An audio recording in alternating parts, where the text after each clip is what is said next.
Cette semaine a eu lieu la semaine des initiatives et de la citoyenneté. Durant cette semaine, nous avons eu l'opportunité de rencontrer différents professionnels qui nous ont présenté leur parcours et leur mission en lien avec l'engagement des jeunes. Nous concluons cette semaine par un plateau télé auquel vous assistez. Au sommaire de ce plateau, nous allons avoir Whitney qui va interroger Monsieur le maire d'Elbeuf pour nous parler de la citoyenneté. Ensuite, nous aurons Siem qui va présenter un plateau sur l'engagement. Et enfin, Adja et ses invités qui nous parleront de la semaine des initiatives et de la citoyenneté et en feront le bilan. Et donc, on se retrouve pour parler de la citoyenneté. Du coup, lors de cette semaine des initiatives et de la citoyenneté, on a pu débattre sur les différents points de vue, sur nos différentes perceptions de la citoyenneté. Et donc, un des points majeurs qui en est ressorti, c'est qu'on a chacun notre définition de la citoyenneté. Du coup, on voulait savoir, monsieur le maire, qu'est-ce que vous en pensez, vous, de la citoyenneté ? Alors, effectivement, c'est un concept assez large. Tu l'as dit, c'est une définition que chacun et chacune peut s'approprier en fonction de son histoire, de son expérience professionnelle, son expérience personnelle et de sa volonté de s'engager à l'échelon local ou à l'échelon beaucoup plus large. Comme la définition que je fais de la citoyenneté, c'est cette capacité à pouvoir donner aux autres, à s'engager pour les autres. Qu'est-ce que je fais pour dépasser l'entre-soi? Qu'est-ce que je fais pour dépasser mon individualité? Et comment je fais pour rendre ce qu'on m'a donné et rendre aux autres? C'est un peu ça, moi, la définition de la citoyenneté. Qu'est-ce que je donne à l'autre? La citoyenneté, l'étymologie, je crois que vous l'avez vu, c'est cité, c'est la ville. Mais il n'y a pas que ça. Au-delà de la ville, il y a aussi son voisin, sa propre famille, son voisinage, ses amis.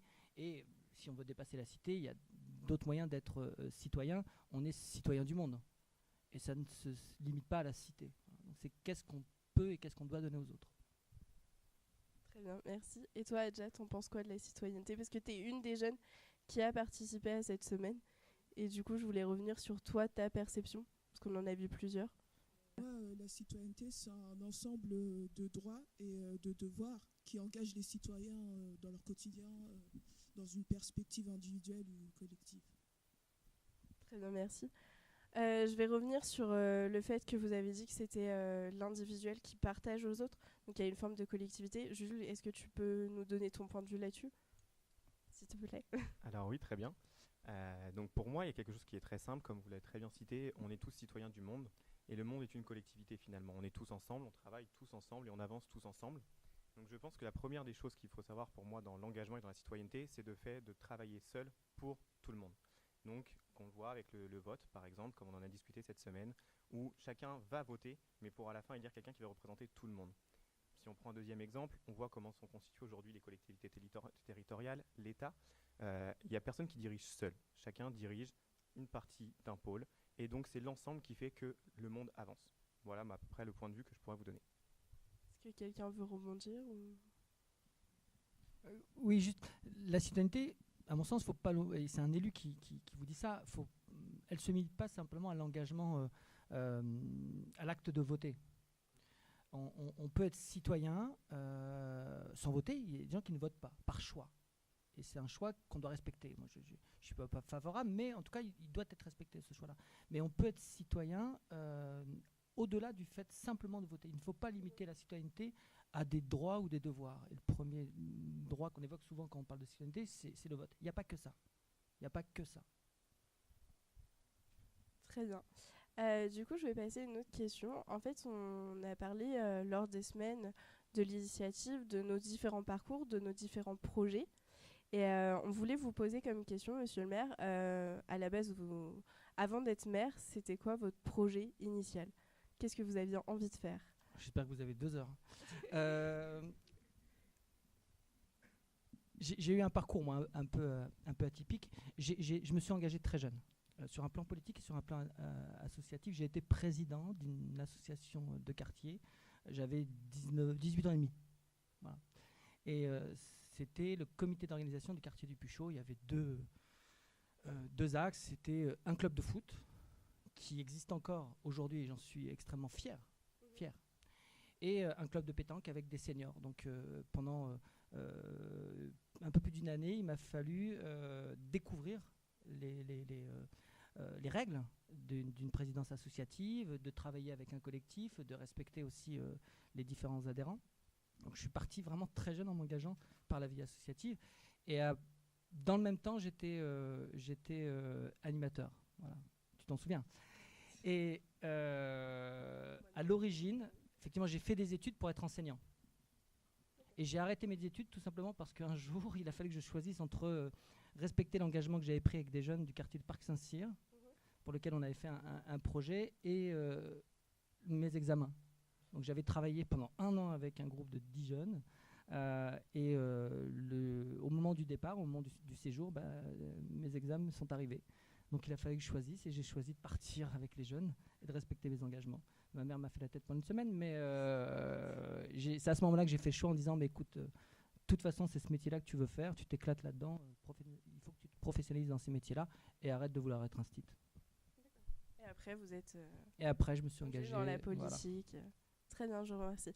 Maintenant on va passer au plateau de Siem qui va nous parler des projets, des parcours et de l'engagement. Merci d'être venu. Merci à vous. Merci. Bonjour, nous voici de nouveau sur notre plateau pour présenter un groupe rattaché à la MJC d'Elbeuf. Il s'agit du collectif Vert de Seine. Alors, Whitney et Cassandra se sont présentées. Elles font partie de ce collectif. Bonjour les filles. Bonjour. Alors, ma première question serait, est-ce que vous pouvez parler en quelques mots de ce projet ?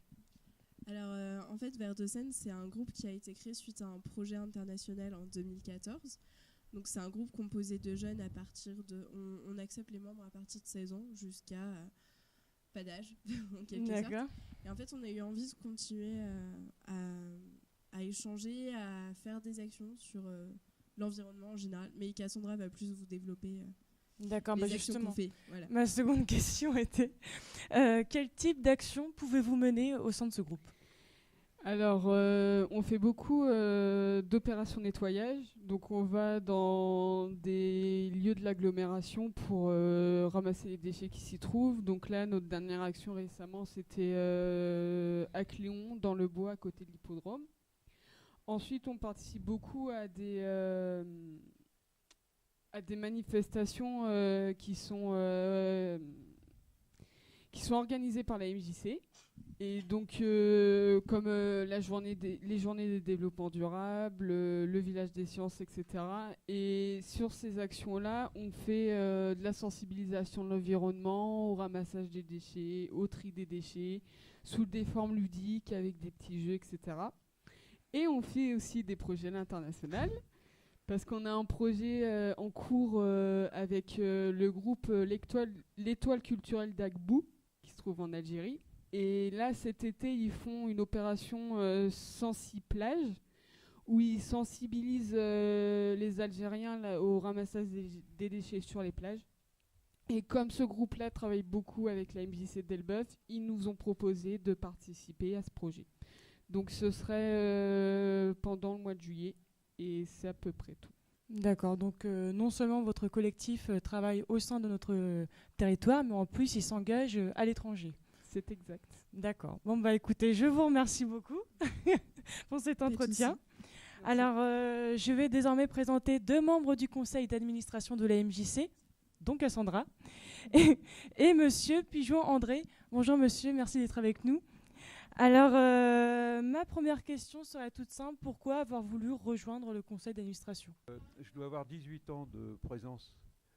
D'ailleurs, on m'appelle le secrétaire perpétuel ici. Bon, je me plais bien, ça pose aucun problème. Et au bout d'un moment, j'ai pensé qu'il fallait stopper un petit peu, ça allait bien.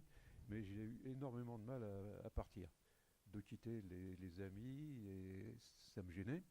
Et le président m'a dit, bon, écoute, voilà, tu ne seras plus secrétaire de l'association, mais tu seras invité à nos réunions. Donc je viens comme invité. D'accord. Et c'est Cassandra qui m'a officiellement qui m'a remplacé. D'accord. Voilà, donc moi ça fait 2 ans que je suis au conseil d'administration de la MJC. Et au départ, j'étais au bureau en tant que membre, et cette année, je suis au bureau en tant que secrétaire. Voilà. D'accord. Bah, du coup, justement, Cassandra, en tant que jeune, la plus jeune membre du conseil d'administration, comment ressentez-vous cette expérience? Bien. Déjà très bien. Moi, déjà, ça peut apporter un plus à mon CV, donc je l'ai mis dans mon CV que je fais partie du conseil d'administration de la MJC. Parce que c'est important de montrer toutes ces formes d'engagement pour la vie professionnelle, ça peut servir. Et puis, dans le conseil d'administration, ça fait que 2 ans que j'y suis, donc il y a des moments où j'ai encore un peu de mal à comprendre certaines choses, mais c'est vrai que je trouve que j'ai ma place et que quand j'ai quelque chose à dire, je le défends et on m'écoute, on prend les remarques, etc. Donc moi, je me sens bien intégrée, autant dans le conseil d'administration qu'au bureau, André peut vous le dire. Et voilà. Et je suis contente d'être ici. Du coup, ça vous apprend à vous responsabiliser quelque part aussi. Exactement. D'accord. Bah écoutez, je vous remercie tous les deux. Donc désormais, je vais laisser la parole à Monsieur Ben Idriss, élu délégué au sport de la commune de Cléon, excusez-moi. Alors ma première question serait, en dehors de votre fonction de délégué des sports, est-ce que vous participez à d'autres activités, à d'autres associations en dehors de votre fonction? Est-ce que vous êtes au sein d'autres associations? Oui, alors bonjour. Alors moi, ce qui m'a causé le plus de problèmes, c'est l'âge entre 16 et 25 ans. Alors, c'est l'âge où on prend une décision, une orientation. Et moi, j'avais 2 orientations qui étaient très sensibles. C'était le sport, comme judo, donc j'étais footballeur, et les études, parce que mes parents ils voulaient que je sois professeur. Alors donc ça, c'était assez sensible. Bon, à cette époque-là, j'étais en Algérie. Bon, ensuite, j'ai essayé de faire les deux thématiques. Et puis là, j'ai continué. J'ai fait des études jusqu'à une maîtrise de sciences et tout. Et puis après, bon, j'ai opté pour essayer de faire aussi prof. J'ai passé le diplôme pour le CAPES, pour être professeur. Et ensuite, j'ai continué sur cette lancée d'être professeur. Donc, j'étais professeur de mathématiques au lycée Moroa, au lycée Ferdinand Buisson. Et en même temps, j'essayais de faire une activité sportive. Ce qui fait qu'on était entre, entre 2 possibilités. Ça prenait beaucoup de temps. Et puis après, maintenant, j'ai beaucoup plus de temps pour essayer de faire partie d'autres associations. Bon, là, je suis président de l'association de tennis de l'ATEP, l'association de tennis des enseignants professeurs du lycée Ferdinand Buisson et lycée Moroa. Et je fais partie aussi des différentes associations en tant que délégué du sport et aussi de l'association sportive de Cléon. D'accord. Voilà. Donc vous êtes non seulement investi dans les associations sportives, mais aussi dans le domaine culturel, puisque vous êtes à cette semaine des initiatives et de la citoyenneté. Oui, voilà. Donc d'accord. Du coup, dernière petite question, pouvez-vous nous expliquer en quelques mots ce qu'est votre fonction de délégué des sports? Alors, la fonction de délégué des sports, entre guillemets, je gère pratiquement tout ce qui se passe dans le complexe sportif de Cléon, toutes les associations. Donc on a 13 associations, donc ça prend beaucoup de temps parce qu'il faut être présent sur le terrain. Mais là, on se prend du terme, c'est le terrain. Essayer aussi de sensibiliser les jeunes à la pratique du sport, parce que, comme vous disiez, le sport, c'est vraiment le critère de vivre ensemble, de la cohésion sociale. Et ça, je crois que c'est un tremplin qui est très, très important pour sensibiliser les jeunes, et surtout, comme on dit, que l'âge pur et dur, entre 16 et 25 ans. Oui. Voilà. D'accord. Écoutez, je vous remercie beaucoup, Monsieur Ben Idriss. Je vais maintenant laisser la parole à Adja, qui va vous présenter le bilan de la semaine des initiatives. Merci à vous. Bonjour mesdames et messieurs. Du 5 au 9 mars a eu lieu la semaine des initiatives et elle touche à sa fin. Nous avons à nos côtés 3 jeunes. Alors nous commencerons par Grégory. Qu'as-tu pensé de la semaine des initiatives et qu'est-ce que ça t'a apporté? J'ai beaucoup apprécié les ateliers, l'impro théâtrale, les petits jeux avec les mots, etc. qu'on a fait. C'était super intéressant. Et c'est une semaine que je recommande, pardon. Et non, franchement, c'est à refaire encore. Ça fait 2 fois que je le fais, hein, mais c'est encore à refaire parce que chaque fois je m'amuse. Donc voilà. Oui, alors, quelle activité t'as plus aimé?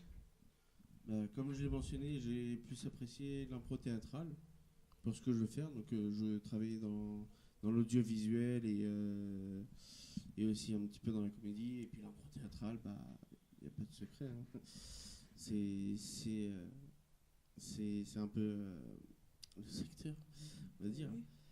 Et aussi la préparation du plateau TV, etc. Puis le plateau en ce moment même, hein.